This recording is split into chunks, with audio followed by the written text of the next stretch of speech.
Outlaw Law is brought to you by Whitaker and Hamer, attorneys and counselors at law. Your law firm for life. The Outlaw Lawyers, Josh Whitaker and Joe Hamer, your hosts and also managing partners, Whitaker and Hamer Law Firm. Offices conveniently located for you, Raleigh, Garner, Clayton, Goldsboro, Fuquay-Varina, Gastonia, and in Morehead City. They're practicing attorneys here in the great state of North Carolina. Again, legalese, that's what we talk about each and every week. I'm Morgan Patrick, consumer advocate. And again, sometimes referee between Josh and Joe, but we always have fun. But it's a very serious subject on some legal topics. And this week we are on listener questions, and they are real estate related. Josh, take it away. During the break, I think Joe was doing some research. Yeah, man. I was going to tell you more about ice baths just because I know you're interested. But so check it out. First of all, you don't want to get into too cold of water. That's my first caveat, because you can go into, you can have some shock going on. You don't want to get into a dangerous body of water either, And you can actually get some of these benefits, Josh. I know you're sitting here, you're thinking, I don't have a big tub I can put ice into and submerge myself.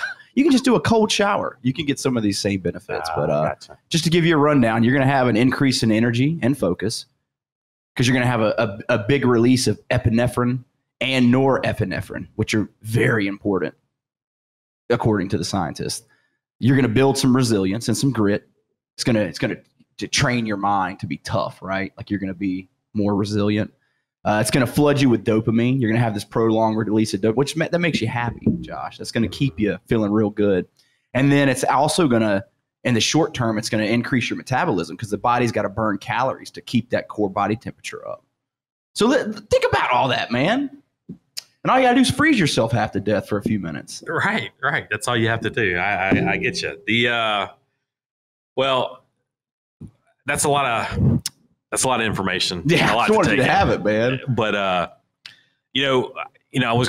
we got listener questions going. Most of them have been real estate related. We've kind of gotten off topic a little bit, but the next one I get a lot. I was talking to somebody today, and they own some residential real estate, right? So they own some properties that was not their principal residence. They had some investment property that they rented out, and they owned it in their personal name. And they had insurance in place. They had their landlord policies, their umbrella policies. They had a bunch of insurance, but it was in their personal names. And they had a scare where a visitor on one of those rental properties had been injured. And they had gotten a letter from the personal injury attorney, one of the attorneys on TV, saying, hey, this person had been hurt on your property. And what are you going to do about it? How are you going to make us whole? And so, that gets us back to an age-old question. This person has insurance. I don't think this visitor was hurt. He might not even have any liability to this person, but it was enough to make us think about that. Should you have residential properties that you rent in your personal name? It's a great question, man. And when I have that conversation, when that question comes up, when I have that conversation with somebody, I try to figure out how risk adverse that person is, right? I know how risk adverse I am. I see the bad things when they happen. That's what attorneys see. People come to us with they come to us with problems, or they come to us to try to avoid problems in the future.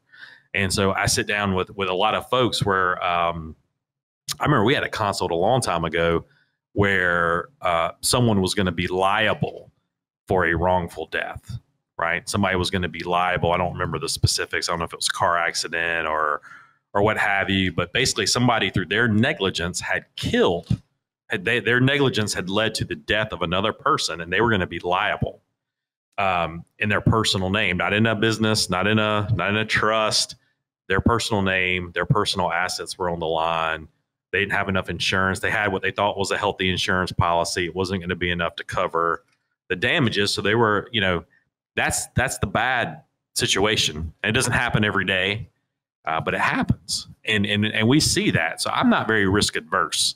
When we have legal ways to reduce your potential liability for bad things when they happen, I'm always going to vote for doing those things. Yeah, that's going to be my vote too, man. You've seen it enough times, and to me, it's always like cost-benefit analysis.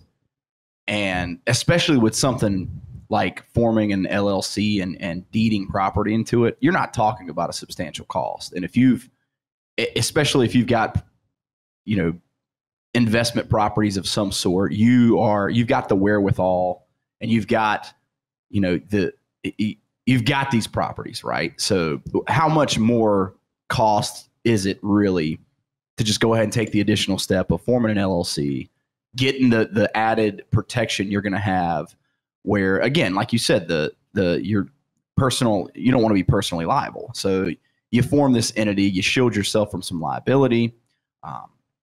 And it's always, to me, I'm always going to recommend that. And, that's not to say you have to do it. You don't have to do it, but you also are going to have some additional exposure, whether anything ever happens or not.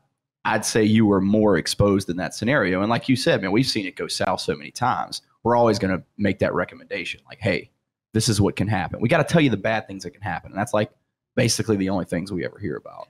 I had a client who was north of 70. He wasn't, he was up there, but he wasn't 101, right? Yeah. And we were trying to help him do some estate planning, and he had inherited some rental properties from his folks, and I don't know, he had a lot. He had like 15 or 20 rental properties. He got on that choo-choo train. No, he didn't. And they were all in his personal name, and he had never had a problem. Right. He had insurance in place. He had never been sued. He had never got the scary letter from somebody saying he was negligent and caused injury or death. And he had done it in his personal name the whole time. He wasn't going to change. And it worked for him. Right. He beat the odds. Nothing bad happened. That sounds like a really happy story, man. I guess it is. Thank you for sharing that. But we see him all the time. The bad things that could happen. Just like making a trust is, you've got legal fees, there are costs involved, so it's not free, right? But, creating an LLC, creating a corporation, and deeding your residential rental properties is a way that you can really protect your personal assets. You still keep insurance in place. You still have that layer of protection, but it just gives you another layer. And it ain't going to make you go broke, man. Like, you're not talking about the most astronomical. I mean, no matter who the attorney is, even with varied prices. Doing that is a negligible cost in comparison to having something go wrong, and you're personally liable. Yeah, it's definitely no more expensive than insurance, right? So if you own a house free and clear, right? If you don't have a mortgage lender, no one's going to make you get insurance. You get insurance because, I don't know, you pay $1,000 or $2,000 a year, and then that you're covered. So if the house burns down to the ground, you're going to be covered for your loss. So that's just a cost of doing business at that point. It's just something that's smart to do. And an LLC doesn't cost nearly that much. Creating a corporate structure, getting your things protected. It's just it just makes sense a lot of times. And it's not, you can have mortgages on the properties in your personal names and still get these things moved over to trust, get these assets over to LLCs and protect them, because there's a lot of people out there who are looking for ways to get money out of you. Oh yeah. They're looking, man. I've had a call this week where a tenant's dog bit someone, and an owner was concerned about what potential liability they may have. We've had the call where somebody was threatening to sue because they weren't going to accommodate a certain animal.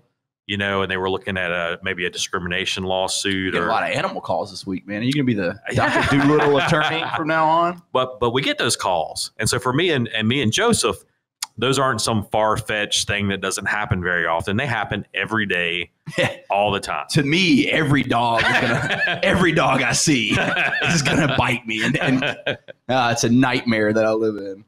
But again, and I get it. A lot of people, when you first get into maybe like real estate and you get that first property, your margins are really razor thin. Attorney's fees, no one's going to make you organize an LLC. No one's, but it's still something to think about. It's way easier to do it in the beginning. Hey, because you can just add properties to the LLC too, right? Like, you don't have to sit here and create. And maybe you have reasons for creating a separate LLC for every investment property. We could do that too, but most likely you're going to create a holding company, and you're going to structure it the right way. And then you're just going to keep dumping properties into it, and you're going to get rich, and then you're going to get your yacht, and then you're going to call us on our hotline, and then we're going to all live happily ever after, man, on your yacht. And again, multiple LLCs for properties, depending on how much equity you have in each property, it's something to look at. You can, again, bring in this trust feature where trust can own the membership. I like that callback you did there, man. tying it all together, putting a bow on it. But they're all strategies, and you don't, we're not the kind of attorneys that are going to sell anyone on overkill. You definitely don't have to go do everything, 110%. We just look at what risk is out there and how do you plan to avoid the bad stuff happening, or if it's going to happen, you're at least prepared. You're as prepared as you can be when things go south. Well, being prepared, very, very important. We are talking real estate, listener questions that come in. You are listening to The Outlaw Lawyers. Your hosts are Josh Whitaker and Joe Hamer. They are the managing partners, Whitaker and Hamer Law Firm, the power behind this program. They also are practicing attorneys here in North Carolina. Their offices are conveniently located Raleigh, Garner, Clayton, Goldsboro, Fuquay, Varina, Gastonia, and now in Morehead City. If you are facing a legal situation, you've got questions, you need some answers, you can always call Whitaker and Hamer, 800-659-1186. That's 800-659-1186. Leave your contact information, briefly what the call's about, and an attorney with Whitaker and Hamer will be in touch with you. And you can always email the show, and we'll answer your questions on a future program. Questions at theoutlawlawyer.com. We're back right after this to wrap it up.